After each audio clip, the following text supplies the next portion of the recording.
Olá pessoal, eu sou a professora Gisele Mendes da Universidade Estadual de Maringá e hoje nós vamos inaugurar um novo quadro no nosso canal do YouTube intitulado Princípio Penal. Nós vamos discorrer ao longo desses quadros sobre os principais princípios penais que norteiam, que guiam a aplicação do direito penal e da política criminal ao longo de séculos. O primeiro princípio que nós vamos comentar, que é um princípio basilar do Estado de Direito Democrático, é o princípio da legalidade, que é muito conhecido. E é um princípio que impera não só no direito penal, como em muitos outros ramos do direito também, o direito tributário.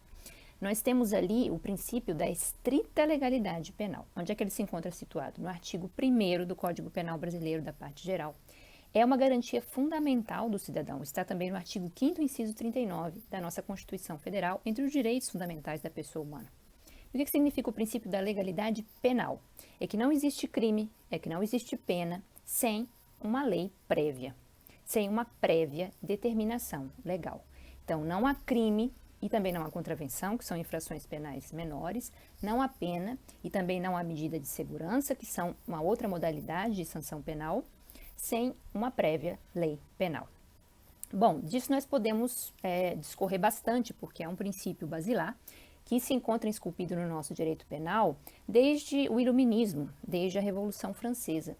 Em 1764, Cesare Beccaria lançou uma obra fundamental do direito penal, que eu aconselho muito a leitura por todos os estudantes, que se chama Dos Delitos e das Penas. É uma obra mais de política criminal, mas ali ficou muito clara a importância desse princípio pelo Beccaria, ou seja, não pode existir infração penal e muito menos a criação de uma pena criminal sem a prévia determinação legal, sem uma lei formal que a preveja.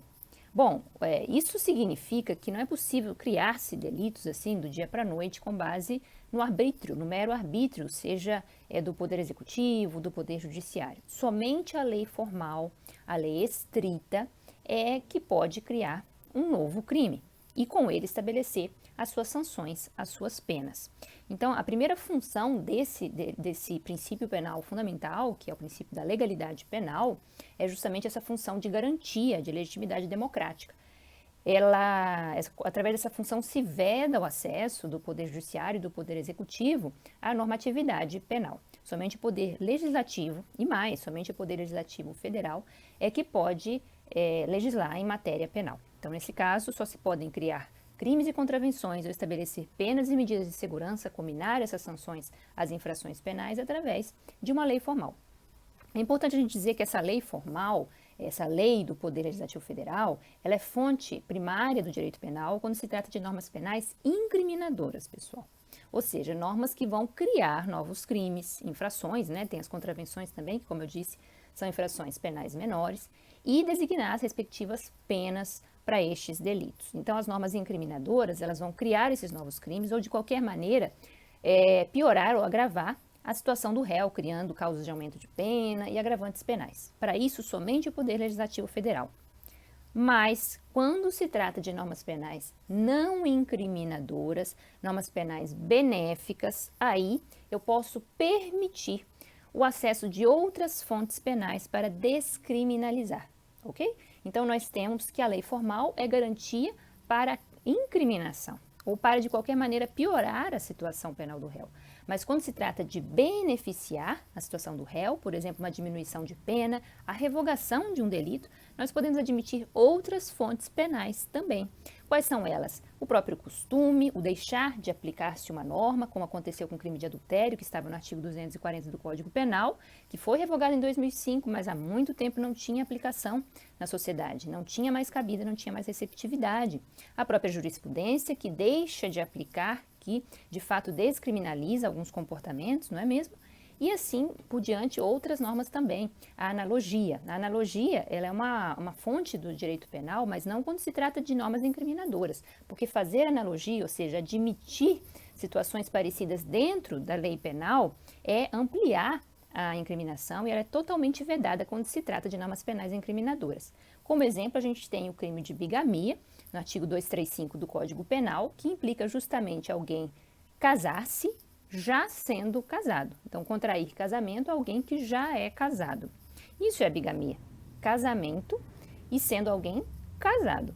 quando nós fazemos algum tipo de analogia para abarcar outras formas de instituição familiar, por exemplo, a união estável, que está abarcada na nossa Constituição Federal de 88 como equiparada, como forma equiparada de família, equiparada à própria família, para ter os seus mesmos benefícios, nós não podemos trazer esse raciocínio para a lei penal. Porque se eu disser que uma pessoa que contrai união estável já sendo casada comete bigamia, eu estou ampliando o alcance da lei penal para abarcar, por analogia, também a união estável, onde está escrito casamento. Então, bigamia é casar-se 2 vezes, mas não contrair união estável e depois um casamento, ou, sendo casado, contrair a união estável. Isso não é crime de bigamia, e se eu admito esse tipo de incriminação, eu amplio o sentido da norma, eu faço analogia, e isso é vedado em matéria penal, não é fonte do direito penal incriminador. Certo? Bom, mas quando se trata de descriminalizar, a gente já falou que é possível que se admitam outras fontes do direito penal. Nós temos como exemplo de descriminalização, e para utilizar também a própria analogia, o dispositivo do artigo 128, inciso 2 do Código Penal. O artigo 128, inciso 2 do Código Penal trata das hipóteses de descriminalização do crime de aborto. Então, não vai haver crime de aborto em algumas situações, quando, por exemplo, se trata de risco de vida para a gestante. Então, é possível a realização do crime de aborto no Brasil, nem crime vai ser, né, já que é uma situação de estado de necessidade. E também é possível a prática do aborto no Brasil quando a gestante ficou grávida em virtude de estupro. No nosso Código Penal está escrito lá, artigo 128.2, estupro. É possível que se admita, então, uma analogia para ampliar para outros crimes sexuais também, que podem gerar uma gravidez não querida por aquela gestante? Certamente. Aí nós vamos ter uma analogia, mas uma analogia para descriminalizar. Então, outros delitos sexuais, que não estupro, mas que podem gerar uma gravidez que foi indesejada e que foi forçada, podem justificar a prática do aborto. Por exemplo, a violação sexual mediante fraude, outros delitos contra a dignidade sexual que podem terminar numa gestação e essa gestação, por sua vez, pode levar à opção pelo aborto, nos termos do artigo 128.2, se nós fizermos uma analogia, mas é uma analogia justamente para descriminalizar. A gente chama de analogia in bonam partem. Analogia in malam partem, ela não pode ser fonte do direito penal. E para terminar, o nosso princípio da legalidade que estamos comentando, ele tem também uma vertente muito importante que se trata da taxatividade ou determinação penal. O que é a taxatividade? A taxatividade vem na descrição dos próprios tipos penais, do conteúdo daquilo que o legislador criminaliza. Tem que ser muito preciso, claro e preciso esse conteúdo para evitar equívocos na sua interpretação, para que ele não seja demasiado amplo, para que não se tenha incertezas na sua interpretação, no sentido e alcance da norma penal, porque nós estamos tratando de crimes que cerceiam a liberdade do cidadão, não é mesmo? E da mesma maneira, as margens penais também têm que ter essa taxatividade ou determinação, um mínimo e um máximo, para que não fiquemos aí sob o arbítrio do julgador. Né? Então, o juiz tem que saber exatamente, dentro de um mínimo e um máximo, o que ele pode arbitrar como pena criminal, mas isso não pode ficar sem uma determinação jamais, porque estamos lidando com a liberdade das pessoas. Então, o princípio da legalidade tem também a vertente da taxatividade ou determinação. Não é possível aí que nós tenhamos a descrição penal mal feita, né? Demasiadamente ampla, insegura, e também penas que não tenham aí o seu máximo e mínimo precisados pelo legislador criminal, que é o legislador federal. Então, o princípio da taxatividade ou determinação também é uma vertente que está dentro do princípio da legalidade penal, do princípio da legalidade dos delitos e das penas, ok? Bom, por hoje é só, espero que vocês tenham gostado dessa explicação sobre o princípio da legalidade penal e nós voltamos mais adiante com o nosso quadro Princípio Penal. Muito obrigada pela atenção de todos.